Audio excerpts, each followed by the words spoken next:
Pendant le mariage... Attends, mais j'ai l'impression qu'il y a encore d'autres trucs. Attends. Peut-être faire une V2, un round 2. Vous me parlez du voile des enfants et que dites-vous de la circoncision? De toute façon, ça va... ChatGPT, il va juste redire la même chose, un peu détournement et tout ça. Je vous mets en garde, il y a une puissance extérieure à la France qui manipule et s'ingère dans toutes sortes de circonstances pour mener compte avec le Qatar. Ah oui, ça, donc ça, ChatGPT a fait allusion à ça. J'ai aidé des juifs à quitter l'URSS. Oui. Oui, bien sûr. T'es comme dans Stalker. La Ligue des droits de l'homme, les syndicats des avocats en France, les syndicats de la magistrature, qui ne sont pas des organisations de gauchistes, enfin pas à mes yeux. Ah.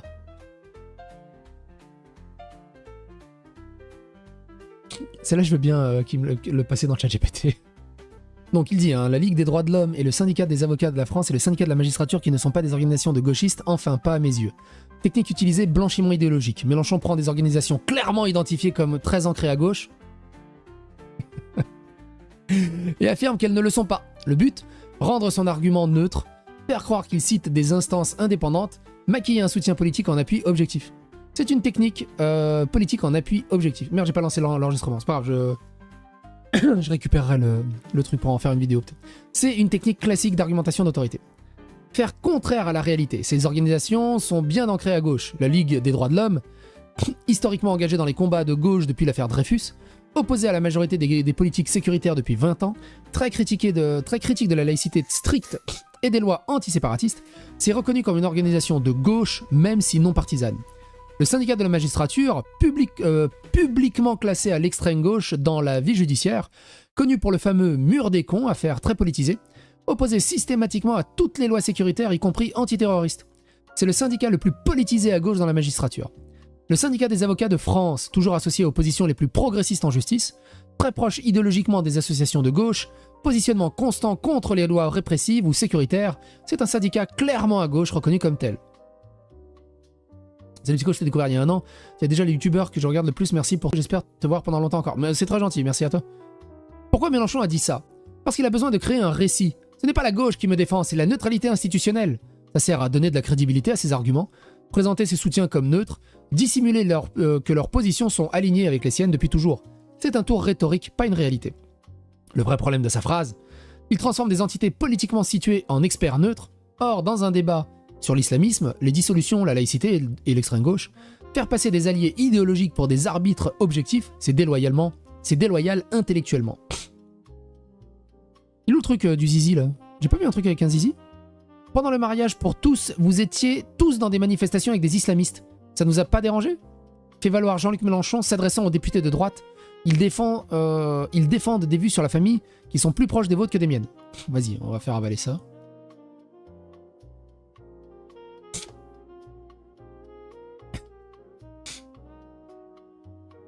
Le whataboutisme inversé. Mélenchon ne répond plus aux accusations sur les liens avec la LFI avec des associations islamistes, donc il change de terrain. Vous aussi, vous avez défilé avec des islamistes. C'est une tentative de dilution des responsabilités. Mais elle repose sur une affirmation factuellement fausse. Fait vérifiable, les manifestations anti-mariage pour tous n'étaient pas des manifestations avec des islamistes. Qui manifestait contre le mariage pour tous? La Manif pour tous, mouvement catholique conservateur, Civitas, intégriste catholique, des mouvements traditionnalistes, une partie de la droite, LR, UMP à l'époque, des groupes évangéliques, une petite frange d'extrême droite. Aucun mouvement islamiste organisé n'a été un acteur structurant ou visible pour ce mouvement. Oui, il y a eu quelques musulmans conservateurs isolés, mais ce n'est pas une organisation, ni un groupe politique religieux, ni une stratégie coordonnée, ni revendiquée, ni représentatif. Comparez cela à des alliances publiques fréquentes et assumées de LFI avec des organisations proches des frères musulmans, CCIF, organisateur de marches islamistes, collectifs séparatistes, est un mensonge par symétrie forcée. Mais surtout une réécriture historique grossière. Mélenchon invente un récit où la droite aurait défilé la main dans la main avec les islamistes, et ça ne les aurait pas dérangés. C'est factuellement faux, et aucun chercheur, journaliste, sociologue ou rapport parlementaire ne décrit le mouvement anti-mariage pour tous comme islamiste, influencé par l'islamisme, ou composé d'islamistes. C'est une pure fabrication rhétorique. L'argument sur les vues sur la famille, Mélenchon ajoute ensuite « Ils défendent des vues sur la famille plus proches des vôtres que des miennes ». C'est une autre stratégie rhétorique, faire passer les islamistes pour simplement conservateurs en matière de famille, alors qu'ils défendent un modèle fondamentaliste, un système patriarcal théocratique et des normes familiales tirées d'une vision politico-religieuse radicale. Comparez ça avec le conservatisme chrétien dans la Manif pour tous, c'est une fausse équivalence, minimisante et trompeuse. C'est comme dire les talibans et les catholiques traditionnels, finalement, même combat. absurdement réducteur. Mais pourquoi Mélenchon dit ça? C'est surtout un objectif stratégique. Retourner l'accusation pour esquiver le sujet réel, les ambiguïtés de la LFI avec l'islamisme politique, créer une culpabilité symétrique, tout le monde a fricoté... Attends, j'ai envie de pisser, j'ouvre juste ma ceinture pour laisser plus de place à ma vessie et pour avoir moins envie de pisser. Ça marche. Créer une culpabilité symétrique, tout le monde a fricoté avec des religieux radicaux, relativiser les critiques envers la LFI, vous n'êtes pas mieux que nous. Minimiser la nature politique de l'islamisme en le réduisant à des vues sur la famille, c'est un mélange de diversion, de réécriture et de minimisation. Est-ce qu'il y a autre chose? Et j'ai pas vu une histoire de zizi ou de circoncision.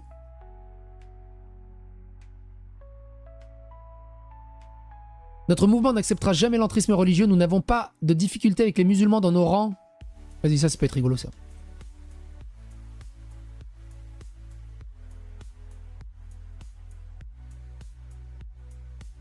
Baisser un petit peu la musique. Dites-moi si ça vous gêne ou pas la musique, mais dites-le moi sans insulte. Notre mouvement n'acceptera jamais l'entrisme religieux. Problème, cette affirmation contredit des faits largement documentés. Il existe de nombreux cas et signaux montrant que la LFI a précisément été perméable à des formes d'entrisme religieux ou communautariste. Participation à des marches organisées par des associations proches des frères musulmans, exemple la marche contre l'islamophobie en 2019, co-organisée par le CCIF. Soutien répété au CCIF, dissous pour son rôle dans l'écosystème islamiste et séparatiste. La LFI a été le seul parti politique majeur à défendre le CCIF jusque dans l'hémicycle. Relations étroites avec certains influenceurs islamistes, dont les positions sont ouvertement incompatibles avec la laïcité républicaine. Stratégie électorale ciblée dans des zones où des associations religieuses jouent un rôle structurant. Dire que nous n'accepterons jamais alors que cela existe déjà, c'est de la communication, pas une réalité. Quand il dit « nous n'avons pas de difficulté avec les musulmans », là c'est un glissement rhétorique. Il mélange volontairement les musulmans de la population, l'islamisme, l'idéologie politique. Or, les critiques faites à la LFI portent sur les organisations islamistes, pas sur les musulmans. Répondre « nous n'avons pas de problème avec les musulmans » alors qu'on parle d'influence islamiste est un hors-sujet volontaire qui vise à faire passer la critique politique pour du racisme, évacuer la question du séparatisme, se poser comme protecteur d'une minorité.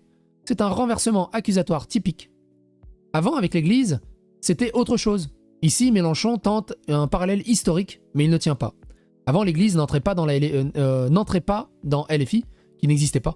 Il évoque symboliquement que nous avons déjà résisté à l'entrisme religieux autrefois, ce qui est historiquement faux, mais utile politiquement, car cela lui permet de dire « Regardez, nous avons une tradition de résistance aux religions, donc nous ne pouvons pas être accusés d'entrisme islamique. » Pourtant, l'Église catholique n'a jamais tenté d'entrisme dans la LFI, ni dans les mouvements de Mélenchon. Et le combat contre l'influence de l'Église concernant la République, pas la LFI. C'est un parallèle hors sujet, utilisé pour se donner un vernis laïque. Le vrai message caché derrière cette phrase, Mélenchon construit une logique en 3 étapes. Nous n'acceptons pas l'entrisme, auto-blanchiment.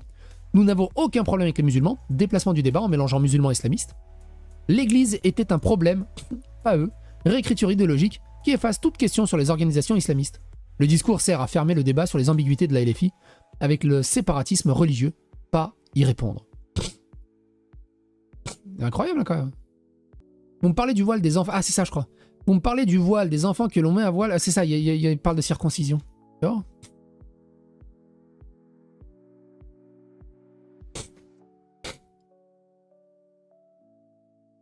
Donc citation, hein. Vous me parlez du voile et des enfants à qui l'on met un voile. Et que dites-vous de la circoncision? Elle concerne des jeunes enfants à qui on ne demande pas leur avis. Les voiles sur la tête des filles, c'est un problème. Et la circoncision alors? Technique utilisée, la fausse équivalence. Mélenchon tente de créer une analogie. Voile imposé aux filles, circoncision des garçons. Le but est de faire dire, si vous critiquez l'un mais pas l'autre, vous êtes incohérent. Sauf que les deux sujets n'ont rien à voir juridiquement, sociologiquement et philosophiquement. C'est comme comparer une pratique vestimentaire visible, sociale, quotidienne, avec une pratique médicale ou un rituel non visible. Les faits juridiques, les deux sujets appartiennent à des catégories totalement différentes. Le voile est un signe religieux visible. Il pose des questions de pression sociale, de sexuation des normes, de rôle de la femme, de prosélytisme, de neutralité du service public, de séparatisme dans certains territoires. Il influence la vie scolaire, la socialisation, l'espace public, les relations entre les filles et les garçons. La circoncision est un acte médical, rituel non visible, encadré par la santé. Elle ne produit aucune revendication sociale, aucun effet sur la vie publique, aucun prosélytisme, aucun impact sur les institutions, aucun signe qui modifie la vie en société. Ce n'est pas un acte public modifiant les interactions sociales contrairement au voile. Les deux objets ne sont pas comparables. Fait sociologique. Le voile crée une dynamique sociale. La circoncision, non. Le voile distingue visiblement les filles, impose une norme de modestie sexuelle, peut être imposé par pression familiale ou communautaire, peut être lié à des normes patriarcales ou séparatistes, transforme l'espace public, par exemple dans certains quartiers. La circoncision ne crée aucune action visible, n'impose aucun comportement, ne marque pas socialement un enfant, enfin, sauf sous les douches j'imagine, n'entraîne aucune restructuration dans l'espace social, aucun enfant n'est identifié comme circoncis dans la vie courante, ce qui est vrai aussi. L'un est un marqueur identitaire, l'autre est un rituel intime. Fait politique, Mélenchon éteint le débat en le déplaçant. Quand on lui parle de pression patriarcale, de signes religieux visibles, de séparatisme, de droits des filles, il répond « Et les garçons circoncis alors ?» C'est un détournement, pas un argument. C'est comme si on disait « On parle de sécurité routière, ouais, les trottinettes alors ?» Ça coupe la discussion. Objectif réel de sa manœuvre, diluer la responsabilité des organisations islamistes en disant « Toutes les religions ont leurs pratiques problématiques ». Faire croire à une incohérence laïque, alors que les deux sujets n'ont rien à voir, transformer un débat sur le droit des filles en débat sur la liberté rituelle des garçons, accuser implicitement les députés de 2 poids 2 mesures pour les mettre sur la défensive. C'est une stratégie rhétorique, pas une vraie comparaison. L'esprit des Lumières doit à l'islam.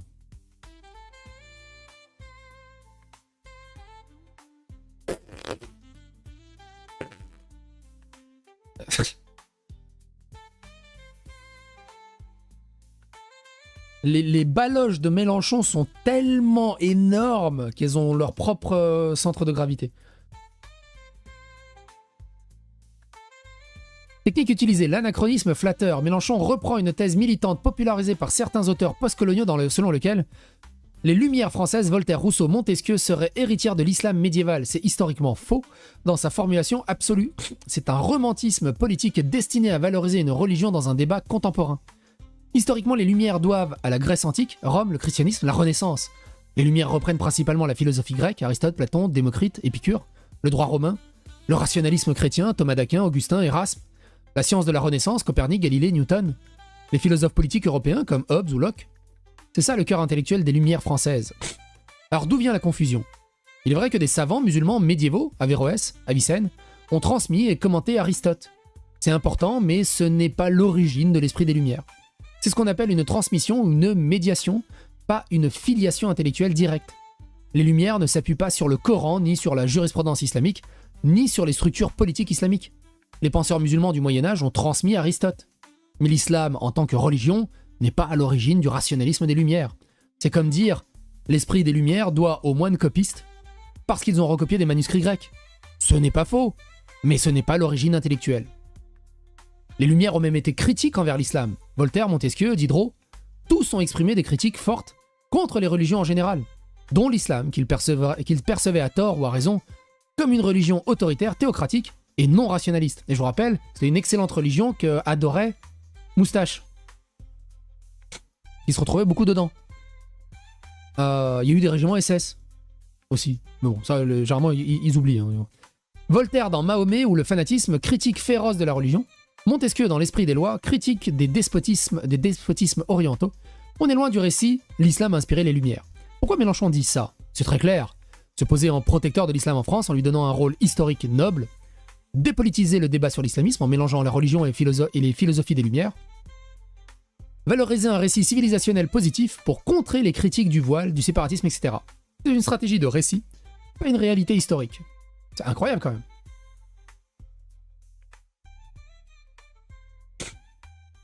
Incroyable quand même, est-ce qu'il y en a d'autres? Vous avez donné des exemples d'entrisme, aucun ne me concerne, ni ne concerne le mouvement insoumis, affirme Jean-Luc Mélenchon. Cela paraît difficilement possible que cela ait lieu avec des insoumis. Il faut comprendre la matrice intellectuelle du mouvement insoumis. Oh. Vas-y. Ça va être une redite, hein, mais... Je suis curieux de comment il débunk ça.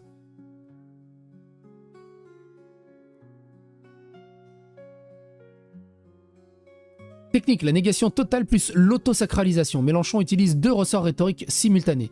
Ni en bloc, aucun exemple ne concerne la LFI, ce qui est factuellement faux, on y revient après.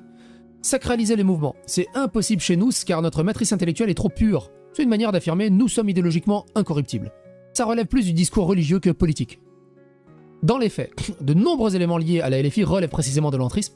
Il est factuellement incorrect d'affirmer qu'aucun exemple ne concerne les insoumis. Voici des cas réels et documentés, pas des fantasmes. Donc ils ont encore organisé le CCF. Alors on va pas rediscuter de tout ce qu'il y a eu. Allez regarder la première vidéo à ce sujet. Parce que c'est qu'une redite, hein, tout ça évidemment. C'est impossible chez nous, un argument circulaire. Mélenchon dit en substance, il ne veut pas y avoir d'entrisme chez nous car nous pensons d'une façon trop spéciale pour être infiltrés. C'est un argument tautologique. On n'a pas de problème parce qu'on dit qu'on n'a pas de problème. Et c'est surtout infalsifiable, non démontrable et contredit par les faits.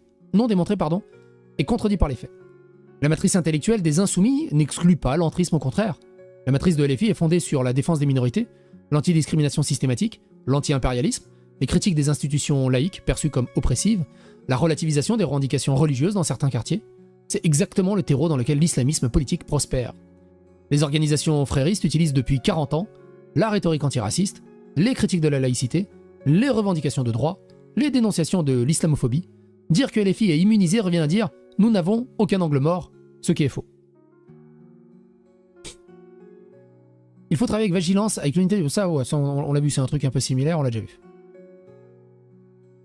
Est-ce qu'il y a eu autre chose?